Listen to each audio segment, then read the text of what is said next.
चलिए, क्या था हम लोगों का? पॉलिटी का स्टेट्स पर, राज्य। हम लोगों ने फंडामेंटल राइट्स पढ़ना शुरू कर दिया है, ठीक है ना। और फंडामेंटल राइट्स में हम लोगों ने ये देखा, फंडामेंटल राइट्स पढ़ रहे हैं 12 से 35, ठीक है। अच्छा, भाग 3 हो रहा है।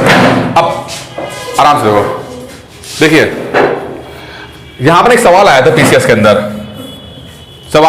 अंदर, कि फंडामेंटल राइट्स को कहां डिफाइन, सॉरी फंडामेंटल नहीं, स्टेट, डेफिनेशन ऑफ स्टेट क्या होता है, राज्य क्या होता है, तो ये कहां पर डिफाइन किया गया है। तो फिलहाल हम देखेंगे, अभी जो पढ़ना है वो है भाग 3 अनुच्छेद 12 के अंदर इसकी डेफिनेशन की स्टेट क्या होता है। स्टेट्स का मैं कल भी कहा था, यहां पर संदर्भ देश से, राष्ट्र से है, ठीक है ना। यहां पे वो यूपी और बिहार वाला राज्य नहीं है, ठीक है। फिर एक भाग 4 में आएगा अनुच्छेद, अभी बता दूंगा कौन सा है, और भाग 6 में 152, 3 जगह पर स्टेट्स की डेफिनेशन दी गई है। क्या ये तो है, यहाँ क्या वो सिर्फ क्या है, मैं क्या बोल, डिफाइंड किया है 3 जगह पर, भाग 3 12 में, ठीक है, भाग 3 अनुच्छेद 12 में, भाग 4 के अंदर डीपीएसपी के अंदर भी स्टेट को डिफाइन किया गया है, और भाग 6 अनुच्छेद 152 के अंदर भी डिफाइन किया गया है। 3 जगह पर डेफिनेशन के रूप में समझाने की कोशिश की गई है कि स्टेट क्या चीज होती है। पहले तो हमें ये समझ में आ जाना चाहिए क्या 3 चीजें, सिर्फ ये मत बोला कि सिर्फ यहीं पर, क्योंकि पूछेगा कि स्टेट की परिभाषा कहां दी गई है, तो ये मत बोला सिर्फ भाग 12 में दी गई है, भाग 4 और भाग 6 में भी दी गई है, पार्ट 4 और पार्ट 6 में दी गई है, ठीक है। चलिए यहां से आगे बढ़ते हैं। अब बात करते हैं कि होता क्या, आर्टिकल 12 के हिसाब से राज्य का मतलब क्या है।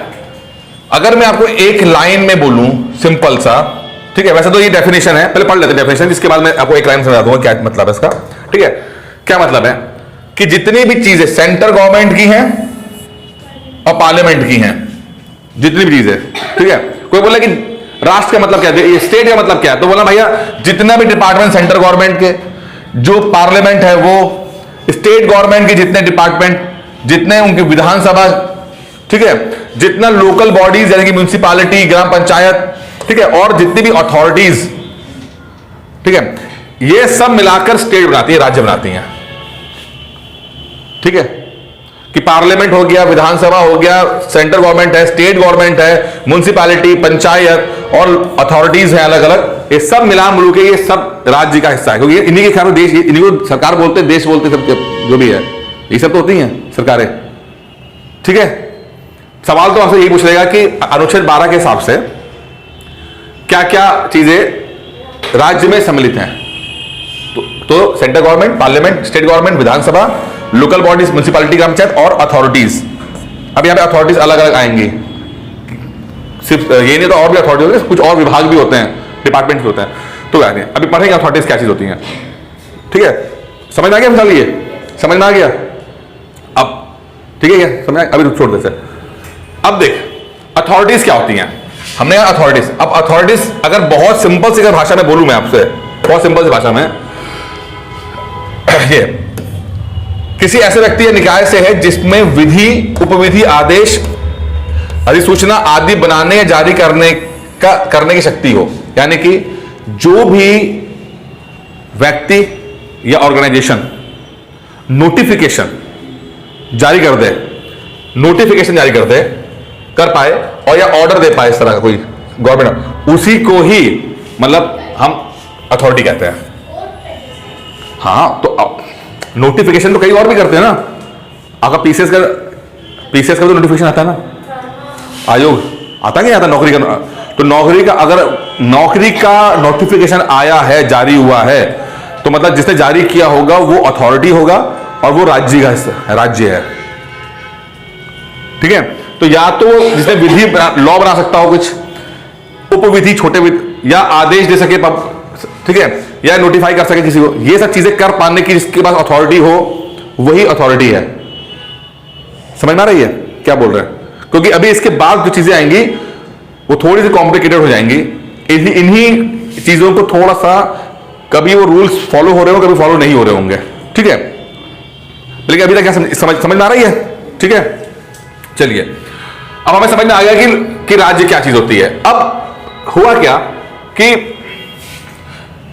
अगर मैं आपसे बोलूं कि सुप्रीम कोर्ट और हाई कोर्ट, सुप्रीम कोर्ट और हाई कोर्ट जो होते हैं इनका काम क्या होता है? सुप्रीम कोर्ट और हाई कोर्ट का मेन काम क्या है, मुख्य काम? काम सही कर रही है या फिर ये सरकार जो बिल सरकार पार्लियामेंट में बनता है, हाँ, उसको देखना कि वो फंडामेंटल राइट्स के अकॉर्डिंग, फंडामेंटल अमल के जो ये मूलभूत इंटरप्रिटेशन ऑफ लॉ, हाँ उसको देखना। क्या मतलब होता है? नहीं, व्याख्या करना, कानून की व्याख्या करना, इसका मतलब क्या होता है? क्या कहा गया है जो संसद के द्वारा जो कानून बना है वो कहना क्या चाहता है? क्योंकि कई बार ऐसा होता है कि लिखा तो है बट समझा कितना जाए, लिखा तो अलग है, क्योंकि जरूरी नहीं कि आप हर चीज लिख डालें। क्या क्या लिखोगे यार इसके अंदर? तो इस कानून तो जजों का काम है कि वो जो देख के बताएगा कि हाँ भाई ये भी चीज आती है इसके, कि यह चीज नहीं आती है। तो इंटरप्रिटेशन ऑफ लॉ ही जो मेन काम है, सजा देना काम नहीं है सुप्रीम हाई कोर्ट का, इंटरप्रिटेशन ऑफ लॉ है। अब जब ये इंटरप्रेट कर रहे हैं, चीजों को लेकर इंटरप्रेट कर रहे हैं, तो इन्होंने कई सारे केसेस आए पिछले 70 सालों के अंदर इस बात को लेकर कि कौन सी चीज स्टेट है या नहीं है। अलग अलग टाइम पर अलग अलग केसेस आए और ये बताने के लिए कि हाँ भाई ये स्टेट है या नहीं है। हमने तो डेफिनेशन लिख दी इसके अंदर कि भैया विधि बना देगा, उपविधि बना देगा, आदेश दे देगा, नोटिफाई कर देगा, लेकिन ये चीजें इतनी क्लियर नहीं है। कुछ ऐसे केसेस आते होंगे जहां पर कंफ्यूजन होता होगा, तो लोग कोर्ट में जाते होंगे। अब कोर्ट ये बोलता होगा कि हाँ भाई ये चीज स्टेट में है या नहीं है। तो over the duration of period जो 70-75 साल के अंदर जो अलग अलग आए, क्योंकि हमारा काम उन कानून को नहीं पढ़ना है, हमें समझना है कि हमारे एग्जाम के पर्पज से क्या आ रहा है बस, ठीक है। तो जो केस आए उसमें कुछ जजमेंट निकल के आ रहे हैं जिनको समझना पड़ेगा कि ये ही हमारे स्टेट्स हैं, ठीक है। जैसे जीवन बीमा LIC बोला गया कि ये एक अथॉरिटी, हाँ मतलब राज्य है, ठीक है ना, स्थानीय या अन्य प्राधिकार के अंतर्गत निम्नलिखित राज्य, ठीक है। सवाल कैसे पूछा गया था? सवाल पूछा गया था कि ये 4-5 डाल देते हैं और बोलते हैं कौन इसके अंदर स्टेट है, ठीक है। तो कभी कभी तो आप समझ पाओगे डायरेक्टली कि हाँ भाई ये नोटिफाई कर पाता है या ऑर्डर दे पाता है, तो हाँ हो जाएगा। कभी कभी आप नहीं कर पाओगे, कंफ्यूजन हो जाएगा। अब LIC को देखकर समझ नहीं पाओगे आप LIC क्या है नहीं है, ठीक है ना। तो उन्हीं कंफ्यूजन वाले को कह रहे हैं। तो LIC है, ठीक है। ये ONGC, ठीक है यूनिवर्सिटीज नोटिफिकेशन देती है, ठीक है। भारत पेट्रोलियम निगम, ठीक है। ये अच्छा, अब आप कहोगे सर ऐसा या वैसा, तो मैं सिर्फ अभी फिलहाल के लिए कहूंगा कि जो कोर्ट के जजमेंट आए हैं उनके हिसाब से है। अगर आपको कुछ डाउट है तो आप कोर्ट जा सकते हो पूछने के लिए कि भाई सर ये तो मुझे अजीब सा लग रहा है। तो क्योंकि हम अभी क्या, हमारा जो सिलेबस है बहुत गहराई में नहीं जा रहा है इस पॉइंट को लेकर। वो सिर्फ कह रहा है कि यार एग्जाम में यही पूछते है कि नहीं है, क्योंकि जो जज ने कुछ अगर किसी को बोला कि LIC है तो कुछ रीजन दिए होंगे, ठीक है, जिससे कि पिक्चर और क्लियर हो जाएगी वो हमारे सिलेबस का हिस्सा नहीं है। हमारे सिलेबस का हिस्सा ये है कि आर्टिकल 12 समझना और उसके अंतर्गत राज्य कौन कौन से आते हैं उसको थोड़ा समझ लेना, बस। इससे ज्यादा गहराई में जाने की जरूरत है नहीं हम लोगों को, ठीक है। तो अगर आप कंफ्यूज हो रहे हो तो 2 कारण है, या तो आप हम लोग इसके अंदर गए नहीं है, और दूसरा अगर आपको बहुत ज्यादा कंफ्यूज हो तो आप कोर्ट में जाके बात कर सकते हो। FCI full corporation of India, ठीक है। बैंक हो गया, बीमा कंपनी हो गई, ठीक है। आपको देखो यहां पर आप देख रहे हो कि सरकारी कंपनियां भी हैं और प्राइवेट कंपनियां भी हैं, दिख रहा है ना आपको। इस टॉपिक पे भी आएंगे भी हम लोग, ठीक है, कि पब्लिक कंपनियां भी दिख रही हैं आपको, ONGC वाली, और प्राइवेट वाली भी दिख रही हैं बीमा कंपनी वाली, ठीक है। तो इसका मतलब क्या है कि स्टेट जो है वो पब्लिक भी हो सकता है और प्राइवेट भी हो सकता है। अभी पता लगेगा इसका क्या है, अभी बता रहा हूं, ठीक है। BSNL, मरहूम BSNL है कि खत्म हो गया,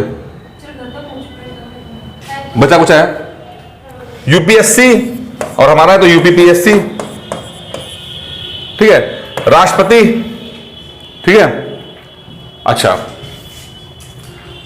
CGI, ठीक है, जब वह न्यायालय के अन्य अधिकारियों की नियुक्ति करता है, जब वो अपॉइंटमेंट करेगा, क्योंकि हाई कोर्ट का अभी आया है, सुप्रीम कोर्ट का जो आता है आप देखो तो उसमें वो CGI वगैरह के माध्यम से ही नोटिफाई होता है जब वो अपॉइंटमेंट कर रहा है।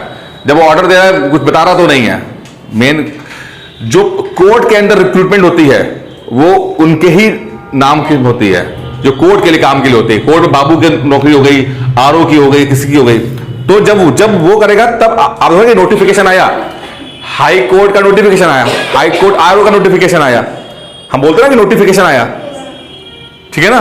तो वही नोटिफिकेशन जब न्यायालय के अन्य अधिकारियों की नियुक्ति करता है तो एज अ रिक्रूटर बन जाता है, तब वो स्टेट बन जाता है। लेकिन जब ऑर्डर देगा तो वो न्यायाधीश है, तब नहीं बोलेगा वो। समझ में आ रहा है ना कोई बात, पॉइंट, ठीक है ना। क्योंकि अभी ना नीचे वाले में आप कंफ्यूज हो जाओगे नीचे देख के, ठीक है। और कुछ और भी हैं।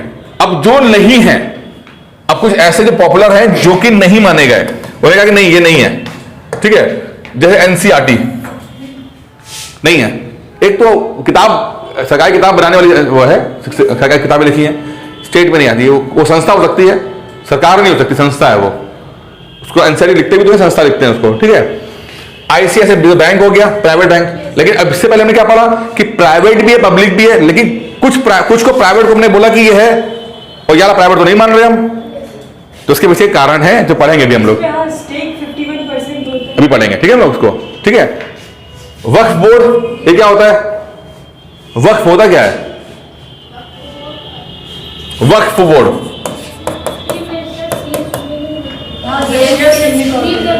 शेयर सुनने नहीं, देखो जो भी मुस्लिम प्रॉपर्टीज रहती हैं ना, प्रॉपर्टीज, ठीक है, वो वक्फ बोर्ड के अंतर्गत मानी जाती हैं। कोई मस्जिद हो गई, कोई जैसे कुछ होगा, तो जितने भी इस तरह की प्रॉपर्टीज हैं वो ये बोर्ड जो है वो देखता है कि कोई ऐसा तो नहीं कोई उस प्रॉपर्टी को मिसयूज कर रहा है या चुरा के लेके आ रहा है, तो इस बोर्ड की जिम्मेदारी होती है कि देखना, वक्फ बोर्ड, ठीक है। अब इसमें दोनों वक्फ बोर्ड हैं, शिया वक्फ बोर्ड और सुन्नी वक्फ बोर्ड, दोनों वक्फ बोर्ड है, क्योंकि दोनों की प्रॉपर्टीज हैं, अलग प्रॉपर्टी है शिया सुन्नी की, ठीक है। तो ये वक्फ बोर्ड को सरकार नहीं मान सकते, ये भी एक बोर्ड है दे रखा है, क्योंकि नोटिफाई कुछ नहीं करता, ठीक है। सीएसआईआर लैब जो होती है, रिसर्च लैब, ठीक है, वो नहीं करेंगे। बीसीसीआई क्रिकेट वाला स्टेट नहीं है। बड़ा बवाल हुआ था तेंदुलकर के ऊपर कि तेंदुलकर ने इंडिया के लिए 100 सेंचुरियां मारी है कि बीसीसीआई के लिए 100 सेंचुरियां मारी हैं, समझे।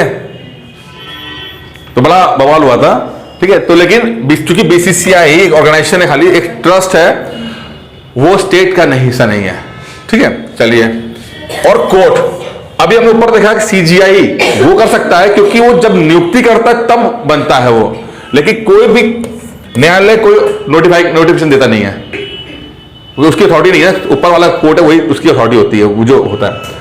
तो ये है, तो कुछ ऐसे हम लोगों ने ऑलरेडी जो पिछले एग्जाम्स के हिसाब से जो आए हैं क्या है वो देख लिए, और किनको नहीं माना गया वो देख लिया।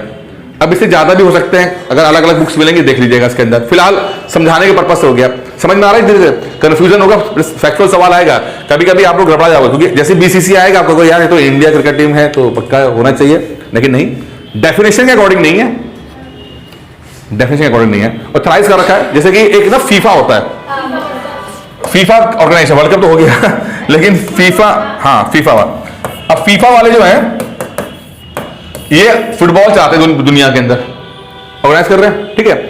अब इन्होंने क्या कर रखा होता है, पूरी दुनिया के जितने भी बोर्ड होते हैं उनको ऑथराइज कर रखा होता है कि भैया ठीक है तुम इस देश में फुटबॉल चलाओ और हम तुम्हें ऑथराइज कर रहे हैं, क्या होना चाहिए, ठीक है। कई बार ऐसा क्या होता है, जब फीफा तो बहुत बड़ा ऑर्गेनाइजेशन है, पूरी दुनिया में फुटबॉल खेली जाती है, 200 से ज्यादा कंट्री में फुटबॉल खेली जाती है, ठीक है, बहुत पावरफुल ऑर्गेनाइजेशन है। अब होता क्या है, कभी कभी कुछ कंट्रीज या उन कंट्रियों की पॉलिटिक्स ऐसी होती है कि वो उन बोर्ड के अंदर इंटरफेयर करते हैं कि हमारा बंदा बैठेगा। इन्होंने रूल बना रखे हैं कि भैया जो प्रेसिडेंट बनेगा वो इस तरह से चुन के आना चाहिए, मतलब इन्होंने एक फॉर्मूला रखा है, स्ट्रक्चर दे रखा है कि इस तरह के स्ट्रक्चर्स होंगे और उसको फॉलो करना चाहिए।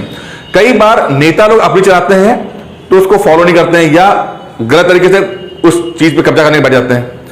तो जब फीफा देखता है कि उनके रूल्स को फॉलो नहीं किया जा रहा है तो ये बैन लगा देता है। अभी इंडिया पे लगा था बैन, लेकिन अंडर 17 वर्ल्ड कप के चक्कर में फिर इंडिया से सामने जो रूल्स रखे गए थे फिर मान लिया, इंडिया ने माना, तो फीफा ये है, ठीक है। तो अब कहने को तो यार ये बोर्ड फीफा के हो रहे हैं, लेकिन जो लोग खेलते हैं तो कहने को तो इंडिया की, मतलब इंडिया की टीम उस देश की टीम होती है ना, तो ऑर्गेनाइजेशन अलग है, ठीक है, उसको स्टेट नहीं मानेंगे हम लोग, लेकिन वो रिप्रेजेंट करता है उस देश को, रिप्रेजेंट कर रहा है, स्टेट नहीं है पर रिप्रेजेंट तो कर ही रहा है ना। तेंदुलकर ने बीसीसीआई के लिए नहीं माना, इंडिया के लिए माना, क्योंकि इंडिया को रिप्रेजेंट कर रहा है। बीसीसीआई उसको उस क्रिकेट को ऑर्गेनाइज करना या चलाने के लिए एक संस्था है, जो देश नहीं है, जो सरकार नहीं है, संस्था है। एनजीओ टाइप की होती है, चला दी एनजीओ, ठीक है। एनजीओ पता है ना क्या होता है? क्या होता है एनजीओ? फुल फॉर्म क्या होता है? एनजीओ क्या होता है?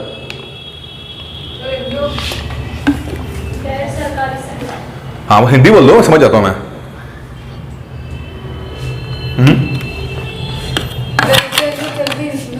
हैं? कोई बात नहीं, मुंह में निकल नहीं रहा बात, ठीक है। चलो डेफिनेशन बताओ, कुछ देखा है कभी एनजीओ को? कहाँ देखा है? संस्था, संस्थाएं जो हिंदी में हम संस्था बोलते हैं, ठीक है, गैर सरकारी संस्था, ठीक है। अब इसका कहानी क्या है? कहां से बन गई एनजीओ? या होनी चाहिए कि नहीं होनी चाहिए? होनी चाहिए। क्यों होनी चाहिए? आपको क्यों लगता है एनजीओ? अच्छा एक मिनट, आपके मेंस में है सब चीजें, ठीक है ना? हाँ अब बताओ सर, इससे सरकार का हर छोटे मोटे काम में सरकार दखल अंदाजी नहीं कर सकती, या फिर उनके पास ऑलरेडी बहुत अपर कर उससे काम है, तो ये छोटे मोटे काम होते हैं, उनको मतलब रद्द कराने के लिए फायदे हैं इसके। आओ फायदे, एग्जाम्पल कुछ दे सकते हो फायदे के? कुछ जो आप बात बोलो उसका कुछ एग्जाम्पल दे सकते हो? इंदिरा गांधी का सर कौन सा है? इंदिरा गांधी का कोई है ना? हाँ, कुछ सफल एनजीओ का नाम पता आपको? हाँ बताओ। सर एनजीओ सर ये नहीं एग्जाम्पल बताओ मुझे, एग्जाम्पल बताओ। शराब मुक्ति, शराब मुक्ति हो रहा है एनजीओ है। कोई, चलो ठीक है। और नुकसान कुछ बता हो सकता है इससे, समझ गए? एनजीओ का ट्रस्ट वगैरह के लिए तो फिर वो लोग जरूरी है उसी काम उसी काम से जाता है कि एनजीओ में जो कुछ लोग रहते हैं वो अपने आप को कभी मतलब पार्लियामेंट में दखलंदाजी काम होता है, कोई मतलब कि कोई बिल पास हुआ चाहे कुछ काम हो रहा है, उसमें लोगों को जो कॉमन पीपल है उनसे तो बहुत ज़्यादा अटैचमेंट रहता है, तो वो लोगों को भड़का के। अरे भावा तुम हमेशा भड़काने वाला काम क्या सोचती हो?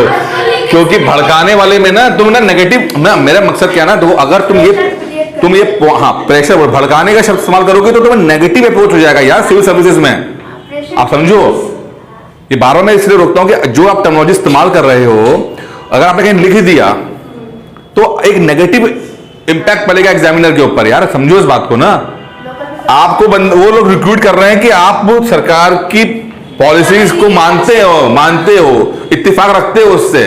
अब पहले खड़े हो मैं सर क्या बना रखा तमाशा, हटा सबको एनजीओ तो कहा यार ये कौन आ रहा है?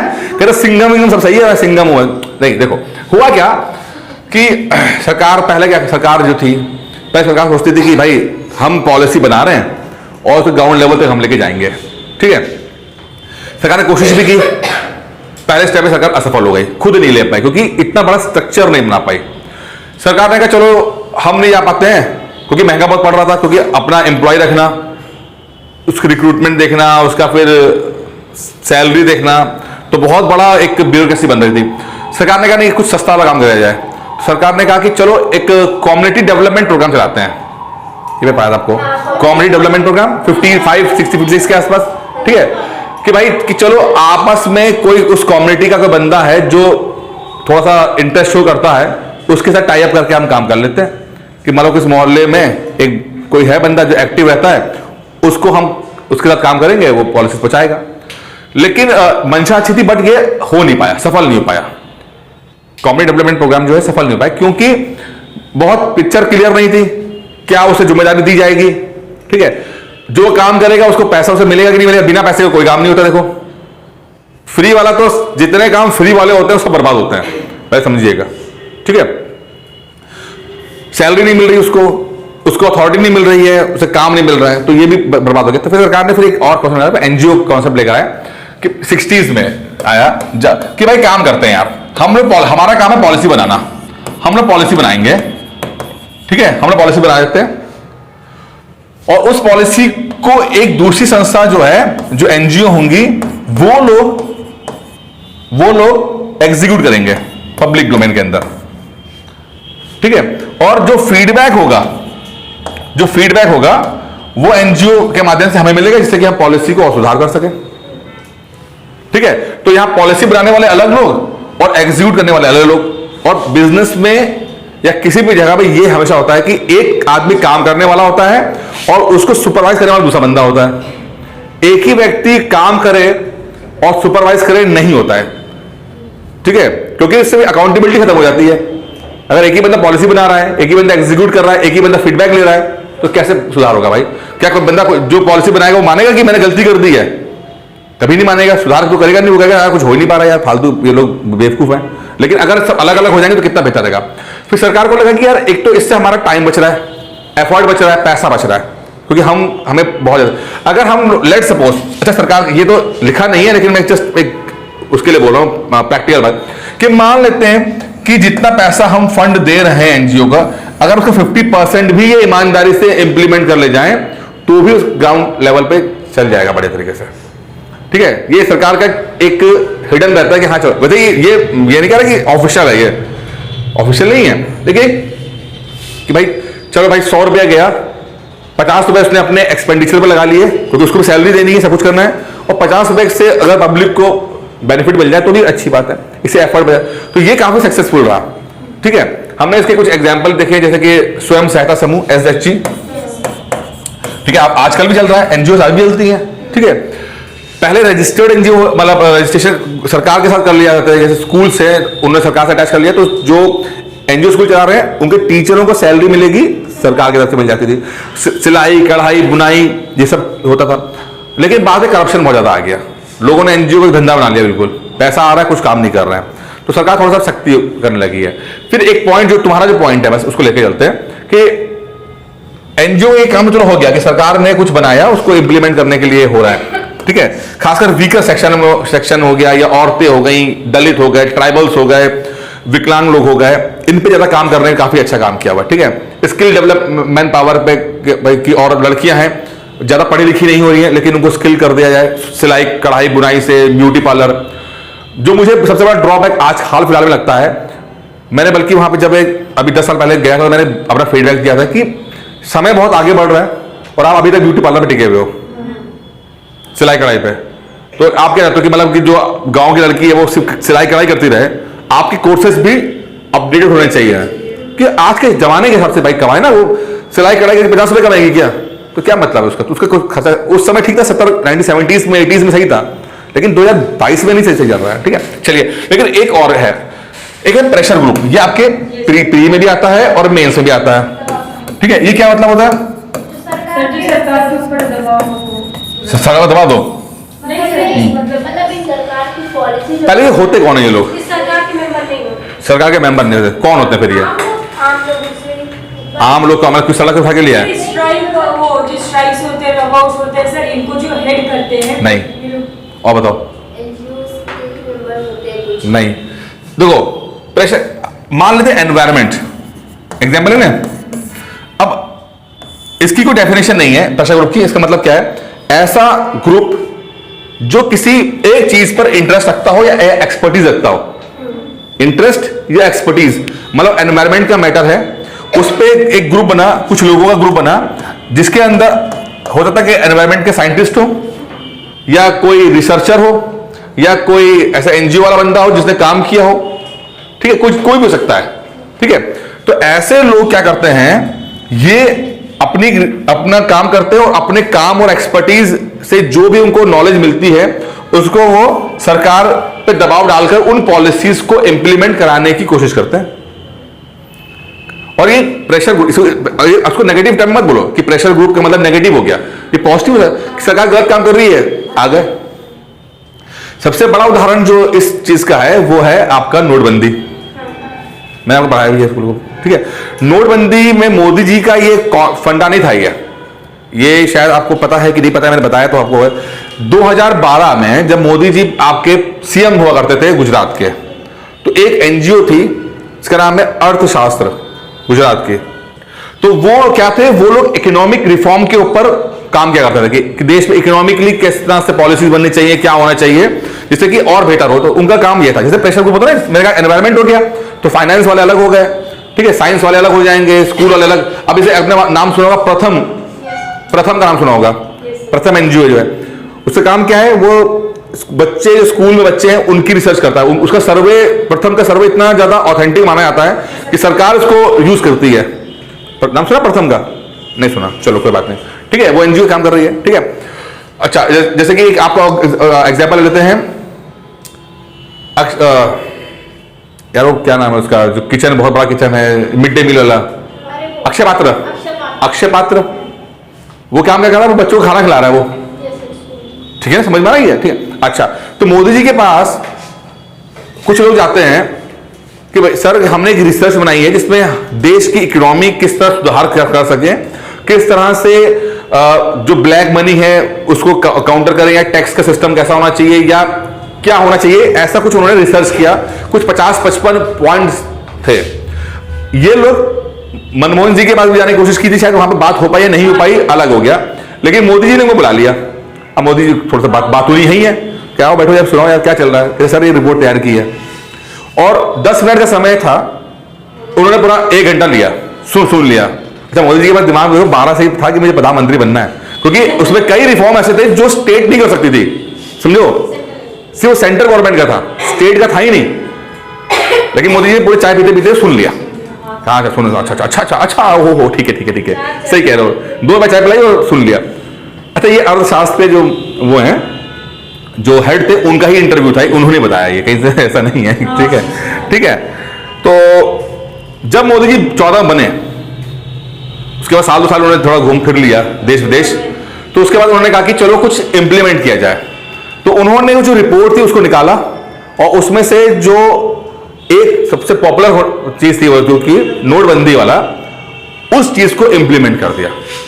अब प्रॉब्लम क्या हुई है, प्रॉब्लम ये थी कि जो रिफॉर्म करने वाला बोल रहा था वो ये बोल रहा था कि इन 50 को आप इंप्लीमेंट करोगे तो देश का सुधार हो जाएगा। जैसे कि मैं आपसे ये बोलूं कि पहले आप वीडियो देखो, लेक्चर लो, फिर पीडीएफ पढ़ो, फिर वो पीवाईक्यू लगाओ, देन टेस्ट लगाओ, तब तो चलेगा फिर आपका सफल। अगर आप सीधे बोलो मैं सीधे टेस्ट लगा लूंगी तो सफलता नहीं मिलेगी। लेकिन टेस्ट आपको लगता है बड़ा, क्या रे कौन घटना चक पढ़े, कौन लेक्चर ले, आप सीधे टेस्ट में ले आते हो, तो क्या होता है फिर, बेड़ा गर्ग। तो क्या हुआ, नोटबंदी का बेड़ा गर्ग, ठीक है, क्योंकि जो पर्पस हम लेके चल रहे थे वो नहीं पाया, क्योंकि एक पूरा एक रिफॉर्म करने का प्रोसेस था, उस रिफॉर्म को हमने बहुत ही सिलेक्टिवली उठाया, जो पॉपुलर हो सकता है। क्योंकि देखिए कई रिफॉर्म ऐसे होते हैं जो दिखते हैं और कुछ दिखते नहीं है। तो चूंकि मोदी जी लोकसभा के नेता हैं, पब्लिक के नेता हैं, तो उन्होंने वो रिफॉर्म पहले उठाया जिससे कि पब्लिक में ज्यादा एक परसेप्शन क्रिएट हो जाए। अब वो इस एंटिसिपेट नहीं कर पाए कि इसके नुकसान क्या हो सकते हैं, जिसके नुकसान बहुत ज्यादा हुए, ठीक है। तो ये प्रेशर ग्रुप इस तरह के होते हैं ये, ठीक है। तो जो कि सरकार को फीडबैक देते हैं, ये पॉलिसी बनाने का काम करते हैं। अब यहां से एक दूसरा जो आपका परसेप्शन है, अब इन प्रेशर ग्रुप के नेगेटिव ले लेते हैं। ये प्रेशर ग्रुप क्या है कि मान लो कोई इंजीनियरिंग ग्रुप को फंड कर दे, कुछ इंडस्ट्रियलिस्ट इनको फंड कर दे, ऐसा होता है ना। चलो सुनाता हूं, उदाहरण देता हूं आपको। आपके ब्लड टेस्ट होता है, ब्लड टेस्ट में से डायबिटीज, हाँ सर आपने बताया था मैंने आपको, डायबिटीज का होता है। अब आपको डायबिटीज है या नहीं है, तो वो आप जो रिपोर्ट आती है वो देखते हो। अब जैसे लेट सपोज जो ग्लूकोज है वो 140 का मार्क ले लेते हैं, लेट सपोज, ठीक है, कि भाई 140 के आसपास होगा तो 140 से नीचे होगा तो ठीक है, 140 से ऊपर जाएगा तो डायबिटिक हो जाएगा, ठीक है। अब कुछ सालों पहले शुरुआत में ये लाइन भी 160 हुआ करती थी, 160 था, और कुछ सालों के अंदर देख रहे हैं कि ये 160 से घटते 30 पे आ गया है। मतलब जो सही होने की 160 थी वो घटते 130 आ गया, ठीक है। चलो भाई, अब ये इस मार्क को कि 160 है कि 130 है 120 है, भाई कोई संस्था तो होगी ना जो ये डिसाइड कर रही होगी, कुछ लोग तो होंगे ना डिसाइड कर रहे होंगे। अब हमें तो कोई नॉलेज नहीं है, हमें क्या पता कि 160 सही है कि 120 सही है कि 150 सही है, क्या सही है। जो कुछ तो एक्सपर्ट होंगे ना वो होंगे, ठीक है। तो इनको भी एक संस्था है, ऐसा ग्रुप होगा जो ये बना रहा होगा। अब उस ग्रुप के अंदर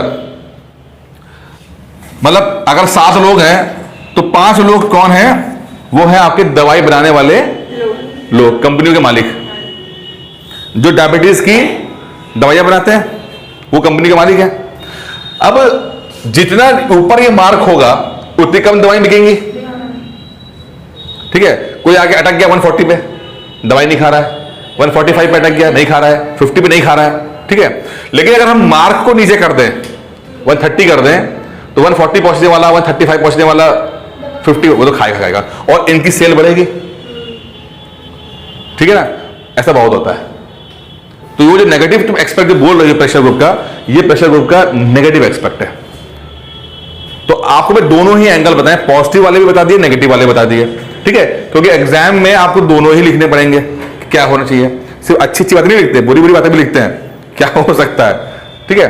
चलो अब अंग्रेजी पढ़ लेते हैं। Definition, the definition of state is not confined to a government department and a legislature but extended to any action administrative, judicial or quasi-judicial tribunals which can be brought within the fold of state action, be in action violates a fundamental। ठीक है, कह रहा है कि भैया सिर्फ सरकार का स्टेट का मतलब जो होता है ना, वो सिर्फ स्टेट का मतलब से गवर्नमेंट डिपार्टमेंट नहीं होता, जब हम देख चुके हैं गवर्नमेंट डिपार्टमेंट नहीं है, ठीक है।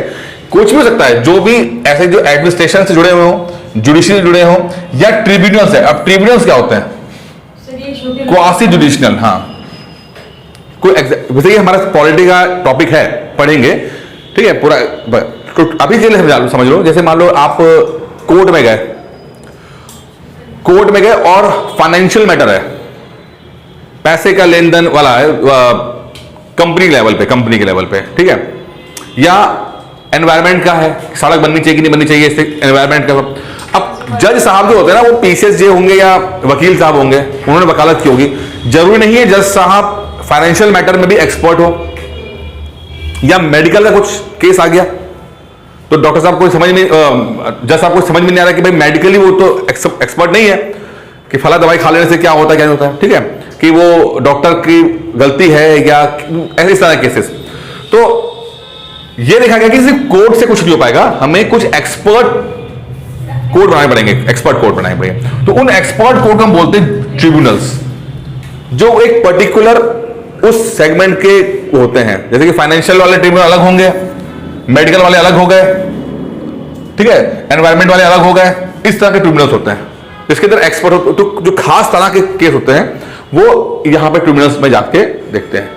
जैसे मान लीजिए मोदी सरकार ने किसी ऑफिसर को सस्पेंड कर दिया या कुछ कर दिया, तो वो उस तरह के एडमिनिस्ट्रेशन वाले ट्रिब्यूनल में जाएगा, जहां पे वो सर्विस वाला देखेगा क्या रूल्स है, क्या रेगुलेशंस है। इससे दो फायदे हो गए, एक तो एक्सपर्टीज बढ़ गई कोर्ट की, ठीक है, कोर्ट एक्सपर्ट हो गए, सही मतलब फैसला मिलने लगा, और दूसरा जल्दी मिलने लगा, फास्ट हो गया, ठीक है। 300-400 ट्रिब्यूनल्स हमारे हैं बहुत सारे देश में, ठीक है।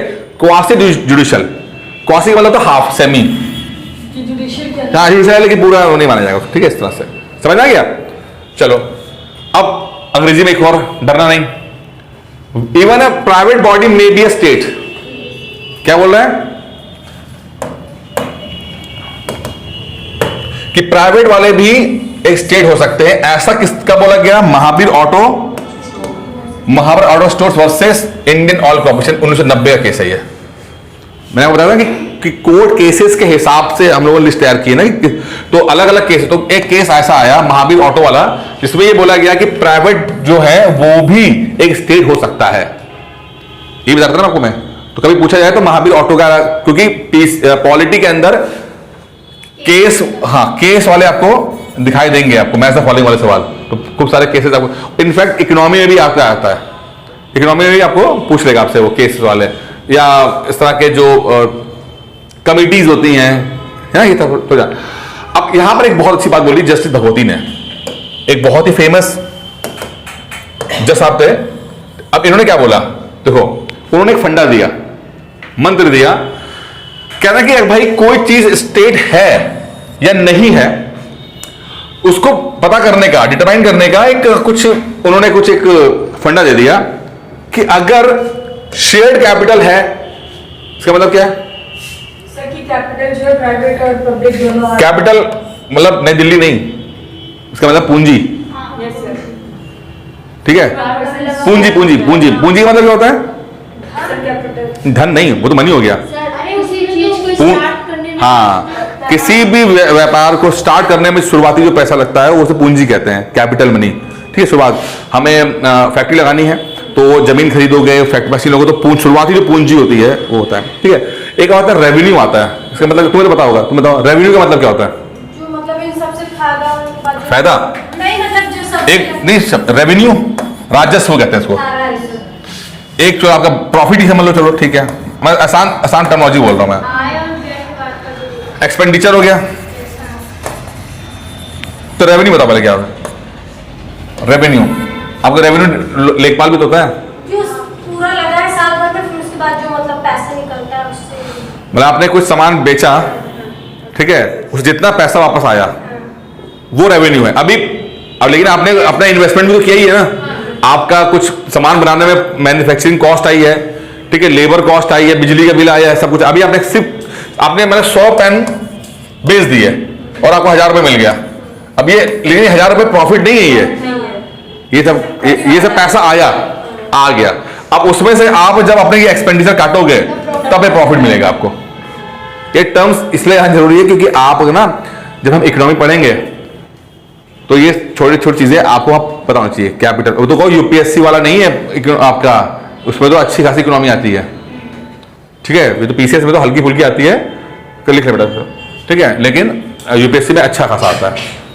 तो क्या बोल रहे हैं? शेयर्ड कैपिटल, यानी कि लोग, सरकार और वो बंदा जो मिलकर जो है कैपिटल लगाए, मतलब सरकार का ये वो प्राइवेट हो गया, तो जो ये कैपिटल लग रही है, अगर सरकार का पैसा लगा हुआ है इसके अंदर तो वहां पर ये उसको मान लेंगे कि स्टेट है कि नहीं है।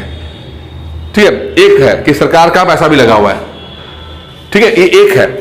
दूसरा क्या है कि चलो पैसा की बात नहीं हो रही है, और बताइए, पैसे की बात नहीं है तो क्या है कि सरकार अगर पैसा ना लगाए पूरा दे, लेकिन कुछ फाइनेंशियल असिस्टेंस दे दे,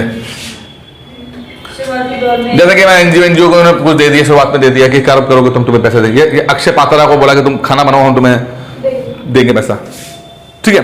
तो या तो क्या शुरुआत में ही पैसा लगा दिया या कुछ उन्होंने हेल्प कर दी, ठीक है। चलो तीसरा क्या है? Corporation enjoys monopoly. अब ये मोनोपोली क्या होता है? एकाधिकार। पता है मोनोपोली क्या होता है? तुम्हारे घर में किसकी मोनोपोली चलती है? पापा की, मम्मी की? मम्मी की चलती हो गया, पापा चलती है, अच्छा अच्छा चलो। तो मोनोपोली का मतलब क्या है कि एक छत्र राज। कोई एग्जांपल दे सकती हो किसी चीज का, घर को छोड़ के? बिजनेस में चलो, रेलवे, बिल्कुल, इसमें इंडियन गवर्नमेंट का मोनोपोली है।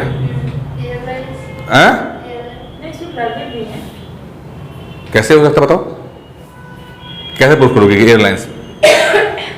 कैसे मोनोपोली मतलब है कि कोई, मतलब एक सेक्टर के अंदर एक कंपनी जो है वो लगभग पूरा शेयर जो है उसी का है, वो पूरा शेयर उठा रहा है वो। और कोई है, हाँ, मतलब अगर कुछ है भी तो छोटे, अब मैं बहुत, गूगल ले लो ना, सर्च इंजन में गूगल ले लो, उसकी मोनोपोली है, एकाधिकार है, एक छत्र राज है। ऐसा नहीं कि सिर्फ गूगल ही का सर्च इंजन होता है, और भी होते हैं, बिंग है, याहू भी है, कहीं भी है, लेकिन वो नंबर 1 चल रहा है और अच्छा खासा उसका है, तो उसकी मोनोपोली बन गई है। या मैं अगर आपसे बोलूं कि अगर आप कंप्यूटर आपके पास है तो जो माइक्रोसॉफ्ट विंडोज है एक तरह की उसकी, अभी सोचा कि माइक्रोसॉफ्ट वाले जो हैं, आप फर्जी का 100 रुपए का लगा के अपना वो ऑपरेटिंग सिस्टम होता है वो करते, वो रोकते भी नहीं है आपको, होता ना। आप अपना जो कंप्यूटर है कि नहीं आप लोगों के पास? अब नहीं, अच्छा अब तो अच्छा वो जनरेशन मोबाइल वाली हो गई है, ओके, लैपटॉप है ना, तो आपका उसमें विंडोज होगा। अब विंडोज कभी खरीद लगाया नहीं होगा, खरीदने वाला 12,000 रुपए का आता है, 12-13,000 रुपए का आता है। गए भैया, फोन किया, 100 रुपए वाला लगा के चला गया बस वो, ठीक है। तो अब ऐसा क्यों कि वो रोकता भी नहीं है आपको, आप उसकी पायरेसी करते हो विंडोज की और वो रोक भी नहीं रहा आपको, और लेकिन उसके बावजूद भी वो रिचेस्ट मैन बना हुआ है। हाँ बिल्कुल, इस बात समझना पड़ेगा, क्योंकि वो चाहता है कि उसकी मोनोपोली बनी रहे। क्योंकि अगर उसने आपसे रोक लिया तो होता क्या है कि अभी क्या है, बचपन से आपने स्कूल के अंदर हो या इंस्टीट्यूट के अंदर हो, आपने विंडोज चलाया है, तो आपकी हैबिट विंडोज वाली बन गई है, ठीक है। जब आप बड़े भी हो गए जब आप थोड़ा परचेजिंग पावर में आ गए तो भी आप विंडोज ही आना पसंद करोगे क्योंकि वो हैबिट का हिस्सा बन गया है। ऐसा नहीं कि और ऑपरेटिंग सिस्टम है नहीं है, लाइनेक्स वगैरह है सब, ठीक है, लेकिन आपको आदत विंडोज की है, ठीक है। तो अब पहले तो उसे मार्केट क्रिएट रखिए कि मार्केट ना निकल जाए, और जो पैसा कमाना होता है वो कंपनी से कमा लेता है, कंपनीज जो होती हैं उनको बेचता है, उससे आता है। तो अगर वो चाहता है तो एक सिंपल से एक प्रोग्राम डाल के कि जो यूज करे उसकी हार्ड डिस्क क्रैश हो जाए, लेकिन कभी नहीं करता कि वो जो है वो बना रहे इसके अंदर। तो इसे कहते हैं मोनोपोली, ठीक है, कि हैबिट डालना भी होता है। तो इंडिया के संदर्भ में बात करें तो इसरो है, स्पेस मोनोपोली है। और मैं आपसे ये बोलूं कि इसरो वाले जो अपना जहाज जो है हल्का वाला भेज रहे हैं, कौन जो है प्राइवेट स्टार्टअप है?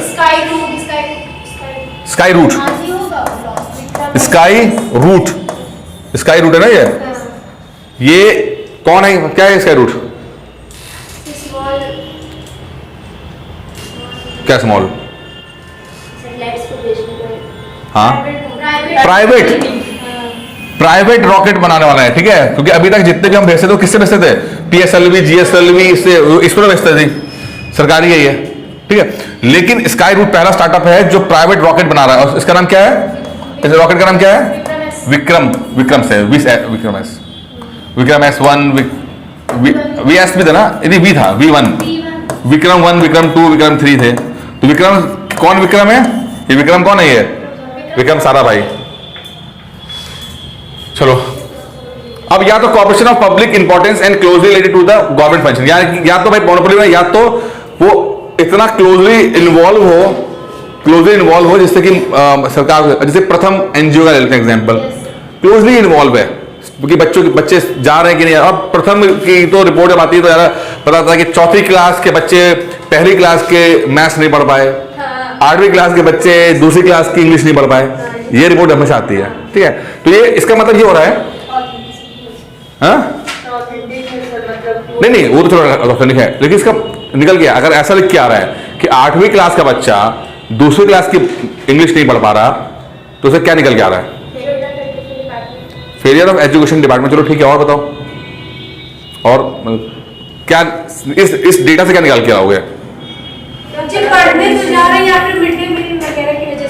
इससे ये हो रहा है कि साक्षरता दर तो बढ़ रही है,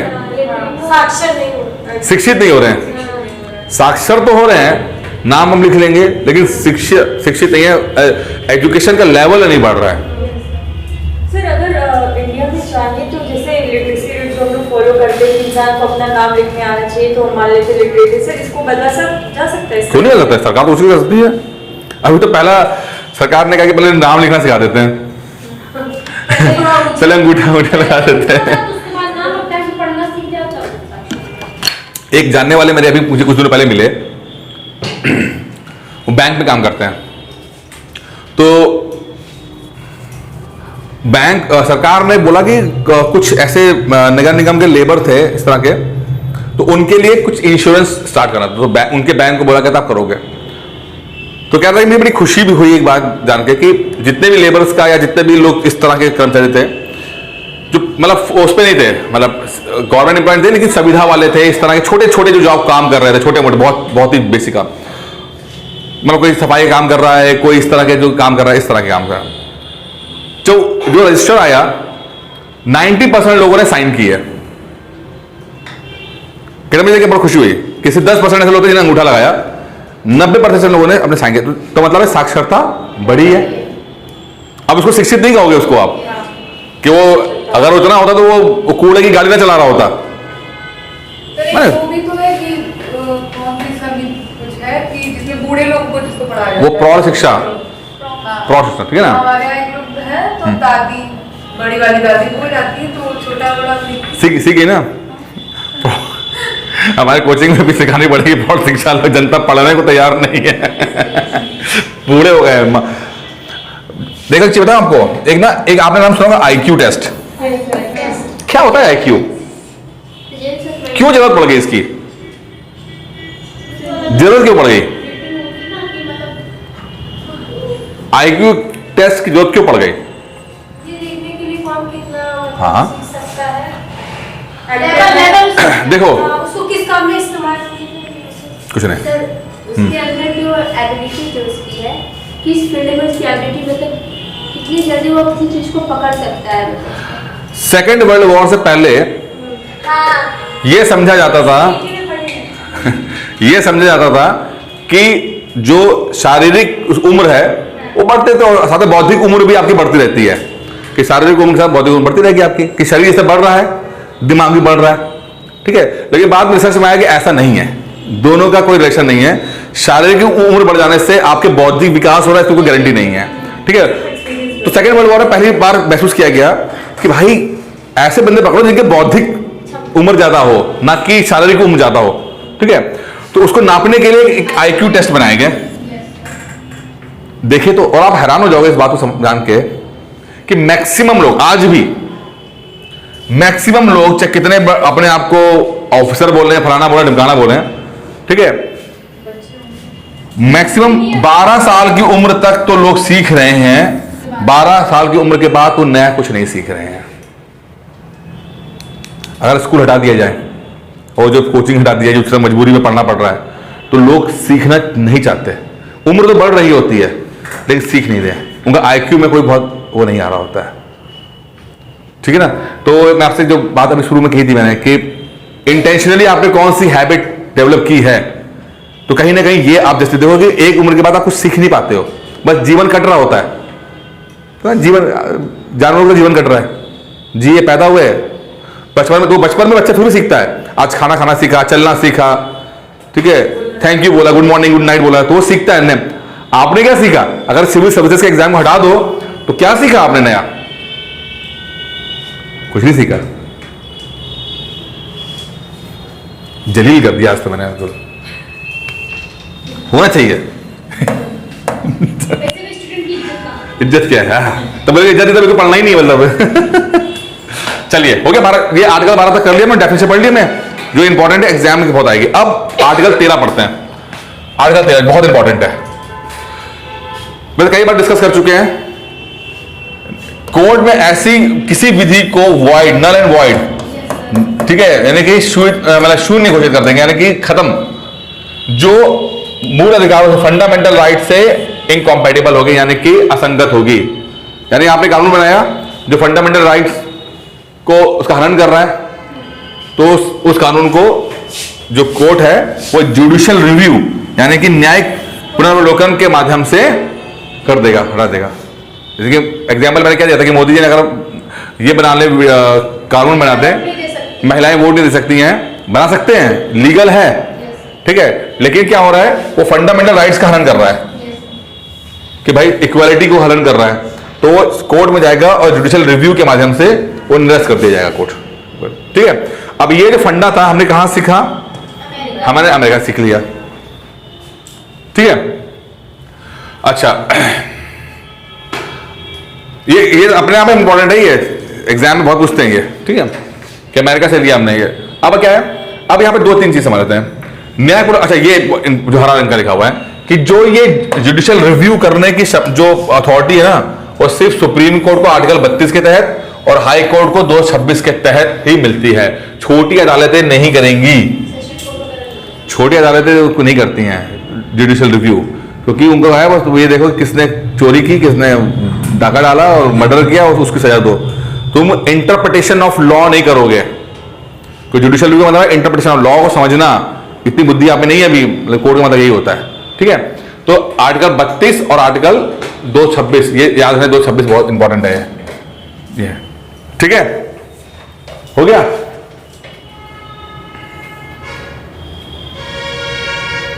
इसलिए सुप्रीम कोर्ट और हाई कोर्ट के जज जो हैं उनके बड़े भोकाली होते हैं, मतलब हल्के नहीं उनको। वीडियो हम तो आने लगा क्या? हाँ, तो नया तो पढ़ना है ना ये सब। अभी कौन सा था जो ये EWS का जो हुआ है सुप्रीम कोर्ट का, तो पता लाइव वो स्ट्रीमिंग हुई उसकी, ठीक है ना। तो पहली है तो अच्छी बात है। मैं तो कहता हूं इससे थोड़ा सा ना आदमी देखता है कि कोर्ट को देखेगा, डरेगा नहीं, कोर्ट के नाम से खौफ नहीं खाएगा। हाँ जी, बोलिए। सर उसमें मतलब एक ऑफिसर का वो रहता है, मतलब कि ऑफिसर के साथ जज का रहता है, तो कोई कुछ काम करने के लिए कहा जाता है, तो जो ऑफिसर होता है वो कहता है कि सरकार की तरफ से आदेश नहीं आया था, तो जज कहता है कि अब सरकार की मानेंगे या फिर मतलब जो कानून हम बनाएंगे हम उनको वो करेंगे, मतलब कानून ने कहा कि इसको उठा लो, मगर सरकार ने कहा कि ना उठाओ, तो बंदे ने उठाया नहीं, तो वो ऑफिसर उसमें शांत हो जाता है कि अब किसकी मानेंगे। तो सर उसके मतलब वो क्या करे, सर सरकार का भी वो कर देगा, सरकार की बात को नहीं माना तब तो सरकार उसे उठा लेगी, और कॉन्स्टिट्यूशन ये ऐसा ये पॉलिसी का नहीं कि सर वो तो जज उठा लेगा उसको। सर नहीं देखिए, हमसे काउंटर किया जाए तो हम क्या बोलें? मुझसे मैं जब अपने 2016 का इंटरव्यू देने जा रहा था तो मॉक इंटरव्यू हुआ था मेरा, मैं बता भी था आप लोगों को इस बारे में। तो मॉक इंटरव्यू में पूछा गया मुझसे कि भाई आप एक ऑफिसर, पीसीएस ऑफिसर हैं, ठीक है, एसडीएम है चलो आप, और आपके क्षेत्र में इलीगल माइनिंग हो रही है, मैं बताया था आपको ना, इलीगल माइनिंग हो रही है, तो आप क्या करोगे? तो मैं कहा सर मैं तो रिपोर्ट करूंगा अपने सीनियर को, डीएम को करूंगा कि डीएम भी मिला हुआ है। तब क्या करोगे कि सर मैं वो विधायक साहब को, जो एमपी एमएलए हमारे, उनको करूंगा, वो भी मिले हुए हैं। अब मैं बड़ा कंफ्यूज यार, ये क्या कर रहे हैं। मैंने कहा सर मैं आगे रिपोर्ट भेजूंगा, कहते कोई सुन नहीं रहा है, कोई नहीं सुन रहा। मुझे ये था इंप्रेशन कि यार कि इंटरव्यू में जब जाओ तो कभी ज्यादा सिंघम बनने की कोशिश मत करो। ये मैं किसी ने मुझे बताया था तो मैं मान के चल रहा था कि सिंघम नहीं बनना, नहीं तो मेरा तो मन करता था कि आगे कुछ मैं और बोलूं, लेकिन मैं सोच रहा था कि यार ऐसा ना हो कि मैं बोलूं कि मैं जा रहा कुछ कर रहे तो वो कहेगा बेटा तुम हीरो बहुत बड़े हो तुम। तो मैं बार बार कर रहा हूं कि सरकारी तरीके से मैं इसको सॉल्व करने की कोशिश करूं, मैं इसलिए बार बार बोल रहा हूं डीएम को कर देंगे, एसपी को कर देंगे, इसको कर देंगे। काफी देर जब हो गया तो फिर खुद ही करेक्ट किया उन्होंने कि ऐसा नहीं है, ये गलत अप्रोच है। आप कुछ आप अपना काम करो, कोई कुछ कर रहा है नहीं कर रहा है, आपको जो जिस काम के लिए रखा गया है आपको अपना काम करना है, चाहे डीएम एसडीएम कोई मिला है, मंत्री मिले हैं नहीं मिले हैं, कुछ क्या। अगर आपकी अथॉरिटी है कि आपके क्षेत्र में इलीगल माइनिंग हो रही है और आपका काम है इसे रोकना, तो रोको आप लॉ को फॉलो करो, आप सरकार को फॉलो नहीं करोगे। आप कानून के नौकर हो, सरकार के नौकर नहीं हो। अरे सरकार मतलब कानून, मतलब मेन है कानून, रूल ऑफ लॉ, ये ना रूल ऑफ कानून का रूल होना चाहिए। बाकी तो सरकार भी उसके अंडर में आती है, सब लोग अंडर में आते हैं, तो मेन है कानून को फॉलो करना, ना कि सरकार को फॉलो करना। कई लोग ऐसे होते हैं, जैसे कि इंदिरा गांधी का इलेक्शन जब हुआ, अब बड़ी इंटरेस्टिंग बात बताऊं, इंदिरा गांधी इलेक्शन हार गई 1978 का, और उस समय यह नहीं था कि ऑनलाइन तो कुछ था नहीं, तो जो डीएम हुआ करते थे वो डीएम साहब ही अनाउंस करते थे कि क्या रिजल्ट आया है, ठीक है, वो अनाउंस करेंगे, वही अंतिम सत्य माना जाता था, वो चलता था। जो रायबरेली के डीएम उस समय थे जब इलेक्शन के टाइम पे, पीठासीन अधिकारी भी होते थे, जो अधिकारी जो बनते हैं जो, ठीक है। अब उन्होंने देखा रिजल्ट, देखा कि इंदिरा गांधी इलेक्शन हार गई है। अब उसकी हिम्मत नहीं हो रही है कि मैं अनाउंस कर पाऊं इस बात को कि इंदिरा गांधी इलेक्शन हार गई है, ठीक है। आप समझ रहे हो कि कितना एक बड़ा पंगा, क्योंकि आज तो चलो बहुत ट्रांसपेरेंसी है, मीडिया है, उसमें मीडिया नहीं है, ठीक है। वो व्यक्ति, वो डीएम अपने घर जाता है, अपनी वाइफ से पूछता है कि देखो इंदिरा गांधी इलेक्शन हार गई है और मुझे अनाउंस करना है। अगर मैंने ये अनाउंस कर दिया तो हो सकता है इसके बहुत ही बुरे नतीजे हों, क्योंकि एक तरह का जो पॉलिटिकल मुझ पे एक तरह का गाज गिरेगी, ठीक है, क्योंकि आपने इतने बड़े उसको आपने अनाउंस कर दिया, तो ये तो देखेंगे तुमने क्या किया, उससे मुझ पे गिरा देंगे। क्योंकि भाई बोलती है कि आप अपना काम करो, जो होगा देखा जाएगा, जो काम है, जिस काम के लिए आपको रखा गया है आप वो करो, आप देखा जाएगा। वो बंदा आता है, वो अनाउंस कर देता है कि इंदिरा गांधी इलेक्शन हार गई है, ठीक है। चलो भाई, को 2.5 साल तो चलता रहता, क्योंकि मोरारजी देसाई की सरकार आ गई थी। 2.5 साल के बाद फिर से इंदिरा गांधी सरकार आती है, और उसके बाद उस आईएएस अफसर की पोस्टिंग कहां हुई किसको नहीं पता। तो अब जो आपका पॉइंट है और जो मेरा पॉइंट है कि रियलिटी ये है कि सच्चाई तो आपको कानून के ही नौकर हो और आपको कानून वाला काम करना है। कॉन्सिक्वेंसेस यार हमारे हाथ में नहीं है। वो उन्होंने तो हराया नहीं होगा, तो उनकी पोस्टिंग अलग कर दी कहीं। अरे वैसे अब आदमी वही ना, आदमी इतनी आंख मंथन कर ले तो फिर क्या ही बात है फिर कि आदमी अगर आप बोलो आप पीसीएस नहीं बन पाए तो ये तो नहीं एक्सेप्ट करोगे ना कि आपने खुद ने पढ़ाई कम की है, कोचिंग ने नहीं पढ़ाया, कोचिंग बर्बाद थी। अरे एक बात कह रहा हूं कि अगर इंदिरा गांधी ये कर दी, उन्होंने क्यों लगाई इमरजेंसी, ये सब ना, तो भाई तो इतना तो कौन मानता है फिर। लेकिन यही ये रियलिटी है ना, सच्चाई भी यही है। सिर्फ कानून को फॉलो करना है, कानून, हम कानून के अंडर में आते हैं। नहीं उसमें था तो जो जैसा वही तो बोल रहे ना कि तू कानून, सरकार क्या है, सरकार आई हर 5 साल में सरकार चेंज हो जाती है, आज ये है कल कोई और है, कानून थोड़ी चेंज होता है। चलिए अगला देखते हैं। अब एक ना दो कॉन्सेप्ट हैं, 2021 में ये आए थे, पीसीएस प्री में सवाल आए थे, उनको समझते हैं। अंग्रेजी पढ़ेंगे, अंग्रेजी में कहते हैं post constitutional law doctrine of severability, ठीक है, प्रतिकर्ता का सिद्धांत, ठीक है, डॉक्ट्रिन ऑफ सेवरेबिलिटी। आपसे पूछेगा ये क्या चीज होती है, ये पूछेगा डॉक्ट्रिन ऑफ सेवरेबिलिटी क्या चीज होती है। इसमें 2 केसेस आए हैं, 3 केसेस, एक है AK गोपालन केसेस नागरा और state of Bombay versus Balsara. इसमें ये इंपॉर्टेंट बहुत है, गोपालन केस क्या निकल के आता है इसमें, पहले इसको कार्य पढ़ लेते हैं।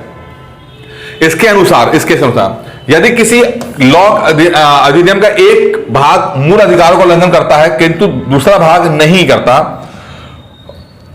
तथा मूल अधिकार उल्लंघन करने वाला, अच्छा ठीक है, तथा मूल अधिकारों का उल्लंघन करने वाला भाग को शेष भाग से और उस अधिनियम के अधिभूत अध्यक्ष, अच्छा क्या, अच्छा ठीक है, बड़ा कॉम्प्लिकेटेड है। देखिए एक कानून बनाया गया, समझो इसको पढ़ लेना बाद में। एक कानून बनाया गया, अब उस कानून के कई पार्ट होते हैं ना, पार्ट 1, पार्ट 2, पार्ट 3, पार्ट 4 हो गया, ठीक है, हो सकते हैं एक कानून के कई पार्ट हो सकते हैं, ठीक है। अब जब बनाया गया कानून को तो बाकी सब ठीक है, लेकिन पता लगा कि पार्ट 2 जो है ना वो फंडामेंटल राइट्स को हनन कर रहा है, ठीक है। तो अब क्या है, या तो भाई इसको हटाया जाए, तो या तो पूरा कानून बर्बाद किया जाए, तो पूरी मेहनत बर्बाद चली जाएगी, नहीं तो उन्होंने कहा कि काम करते हैं कि जो ये फंडामेंटल राइट्स को हनन कर रहा है खाली उस पार्ट को हम प्रतिकरण कर देते हैं, शून्य कर देंगे, ठीक है, बाकी चलते रहेंगे कानून, बस ये काम है बस, ठीक है। वो हिस्सा निकाल के बाहर फेंक दिया जो कि फंडामेंटल राइट्स को, बाकी वैसे रहेगा, ठीक है, पर्पस डिफीट नहीं होना चाहिए। चलिए ठीक है, तुम्हें समझ में आ गया, समझ में आ गया पक्का, चलो ठीक है, नहीं है तो पूछ लेना बेटा। दूसरा है डॉक्ट्रिन ऑफ वेबर, क्या मतलब है इसका, अधित्याग का सिद्धांत। अबे क्या हो गया, हाँ, कोई व्यक्ति अपना अधिकार फंडामेंटल राइट्स को त्याग नहीं कर सकता, वेवर नहीं कर सकता, ठीक है। वही सुसाइड वाला केस कल बताया था, अब गए आज तो मैं सुसाइड करके दम लूंगी, ये नहीं कर सकते। बहराम और विश्वेश्वर नाथ, ये जो है ये केस है, और भी चीजें हैं, आप ठीक है, तो आप त्याग नहीं कर सकते, क्योंकि क्यों नहीं कर सकते हम अपना फंडामेंटल राइट, फंडामेंटल राइट सिर्फ एक व्यक्ति को दिए तो गए, लेकिन वो सिर्फ इंडिविजुअल है, लेकिन लोकहित को नजर रखते हुए किया गया है।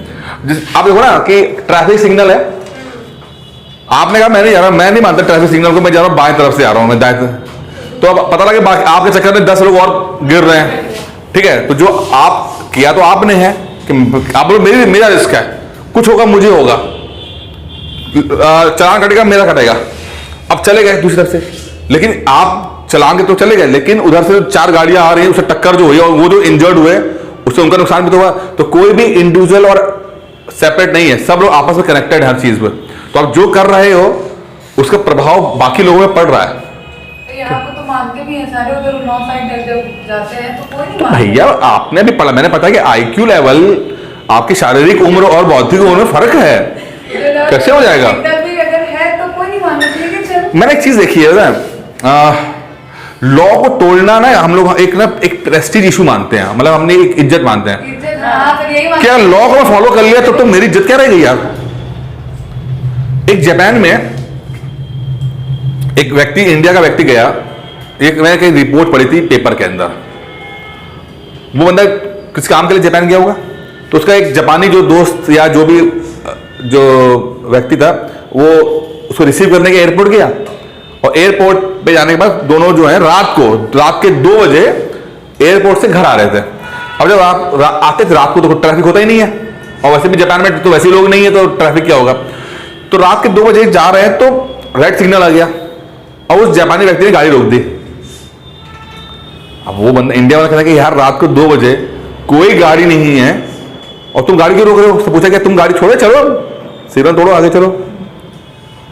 तो जापानी आदमी की बोलता है कि क्या पता कोई दूर अगर बच्चा मेरी इस हरकत को देख लेगा, कहीं दूर मैं कोई खिड़की पे खड़ा हो अपने घर की खिड़की पे देखे और मुझे आज सिग्नल तोड़ते हुए देख लेगा, तो उसके मन में क्या शिक्षा जाएगी कि देखो सिग्नल तोड़ सकते हैं। तो मुझे इस बात का ध्यान देना है कि जो कर रहा हूं मैं ये सिर्फ मेरे तक सीमित नहीं है, ये उस बच्चे को भी सिखाएगा। वो अगर मैं आज फॉलो करूंगा तो वो रात को वो भी फॉलो करेगा इस चीज को लेकर। तो जापानी लोग वहां तक सोचते हैं, उनका आईक्यू वहां तक चला गया है। हमारा नहीं, हमारा ना आईक्यू नहीं, हमारा ईगो है। हमारा आईक्यू है ही नहीं, हमारा ईगो, क्योंकि हमारे ईगो इतने छोटे ईगो है ना, हमारे ईगो इतने छोटे हैं कि हम बिलीव नहीं करते कि हम लाल सिग्नल पे हम खड़े हो जाएं, ये हमारा ईगो हर्ट हो जाता है। और कभी भी जो बौद्धिक लेवल से ऊपर के लेवल के लोग व्यक्ति होते हैं, कभी उनका वो आराम से खड़े हो जाएंगे। मैं इस चौराहे की बात करता हूं, मैं रोज आता जाता हूं ना, बड़ी गाड़ियां आराम से खड़ी हो जाती हैं लाल सिग्नल पर खड़े हो गई, लेकिन पैदल चलने वाले लोग वो चलती हुई ट्रैफिक में उधर से जा उसको क्रॉस करेगा, क्योंकि उनका ईगो होगा, वो हर्ट होगा ही होगा उनका ईगो, क्योंकि उन्होंने ईगो बढ़ाने को कुछ किया तो नहीं जीवन में, ना कभी तैयारी की, ना पैसा कमाया, बस पैदा हो गए और कट रही जिंदगी। जितना छोटा आदमी होगा ना उसका ईगो बहुत जल्दी हर्ट होता है।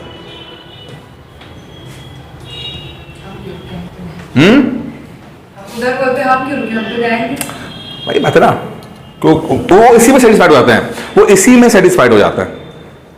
मुझे लगता है यस आज सिग्नल तोड़ दिया, आज कुछ अचीव किया मैंने, आज मैंने कुछ अचीव कर लिया।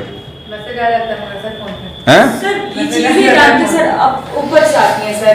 अब जैसे नहीं यार, ऊपर से कैसे आएगी यार बताओ। ऊपर वाले बोलेगा मेरी गलती क्या यार, मैंने तो मैं इंसान दिमाग दिया मैंने तुम्हें। ऊपर मतलब सर कि अपर क्लास जो होते हैं, जैसे हमारे डीएम लोग की गाड़ी आ गई सर, चाहे कोई भी सिग्नल हो तुरंत सर। हाँ बिल्कुल बिल्कुल बिल्कुल सही कह रही हो, ठीक है। सर क्योंकि तो लोग उसको कहते हैं ये जा सकते हैं, इन्हीं के पीछे गाड़ी जिस दिन हमारा वीआईपी कल्चर खत्म हो गया, यस सर वही कह रहे हैं, ठीक है, जिस जो आप जो बात बोले मैं बिल्कुल एग्री करता हूं। जिस दिन हमारा वीआईपी कल्चर जो, क्योंकि अभी मैंने कहीं उन्नाव कहीं पढ़ा था, कहीं का पढ़ा था कि कोई रैली चल रही थी, किसी पॉलिटिकल पार्टी के कुछ चला कर रहे थे वो लोग, और ट्रैफिक वाले ने रोका, बड़ा हंगामा होता ना। बताओ वो सब, अब बताइए तुम्हारे रिश्तेदार था, ये नहीं था मुझे नहीं पता, लेकिन वो जो टीवी में दिख रहा था मैं उनकी बात कर रहा हूँ। ये मत बोलो कि सब मेरे चाचा जी थे उसके अंदर, वो अलग बात है। नहीं वो इसको पता है, वो केस वाला ना, केस बड़ा हंगामा केस हुआ था, वो थे तो नहीं उसके अंदर, तुम्हें शक्ल जुगाड़ करके मतलब तुम्हारे वाले तो नहीं थे। खैर, तो अब उसमें क्या हुआ कि वो पॉलिटिकल रैली चल रही है, पुलिस वाले ने बोला कि भैया ये आई थिंक लाउड स्पीकर को मना किया था, कुछ किया था उसने, या सिग्नल को फॉलो, ऐसे कुछ था, ठीक है। और उसके बाद उस ट्रैफिक वाले सिग्नल वाले बंदे को ट्रैफिक पुलिस इतना क्या, और फिर इतना उसको ह्यूमिलेट किया, और वो बंदा फिर जब पुलिस चौकी पहुंचते हैं, मतलब पूरा बवाल जब पुलिस चौकी पहुंचा, तो क्या देखते हैं जो वीडियो में दिखा कि सारे पॉलिटिकल पार्टी के जो बंदे थे जिनको पकड़ लाया गया था, वो सब तो कुर्सी में लगा बैठे हुए हैं, और बेचारा वो खड़ा हो रखा है वो। तो मतलब अब रो रहा है उसमें खड़ा होकर, एक आदमी जो है पुलिस का बंदा जो रूल इंप्लीमेंट कराने के लिए कह रहा है, वो रो रहा है। अच्छा अब मान लो कि अगर जो विधायक या सांसद जो भी हैं, नेताजी होंगे वहां के, अगर वो रूल फॉलो करें तो इसका प्रभाव बाकी पब्लिक पे जाएगा, बिल्कुल जाएगा। अब जब नेताजी नहीं कर रहे हैं तो बाकी लोग क्यों करेंगे? तो ये बात की बात टोल टैक्स में होता है, 50 रुपए बचाने के लिए लोग लड़ लेते हैं यार। जैसे कि वीआईपी लेन जो है, 50-100 रुपए बचाने के लिए आदमी पूरा लड़ने को तैयार हो जाता है कि मतलब चाहे कुछ हो जाए, मैं अपने जीवन की सारी इज्जत को फलूदा बना दूंगा, लेकिन मैं 100 रुपए नहीं दूंगा मैं। अभी हुआ था काफी, थोड़ा साल हो गया तब हुआ था बहुत। अब तब तो फास्ट टैग आ गया ना, दौड़ा के मारा था वहां पे वो लोग, अरे बहुत मारा था भाई। स्मॉल ईगो यार, क्या करे बताओ। जब तक लोग कुछ बड़ा अपने जीवन में लक्ष्य रखेंगे नहीं ना, तब तक इसी में सेटिस्फाइड होते रहेंगे।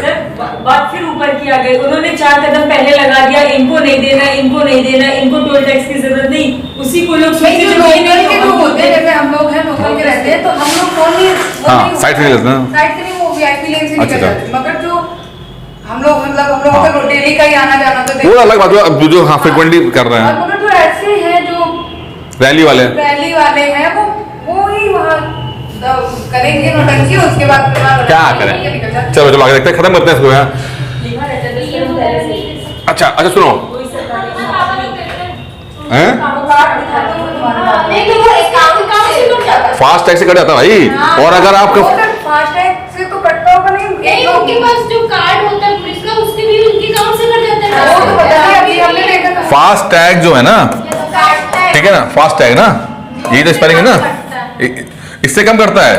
अगर इससे मतलब इससे 50 रुपए कटेगा है, और अगर आप नहीं कर पाए तो इसका फाइन जो है 100 रुपये हो जाएगा, डबल हो जाएगा।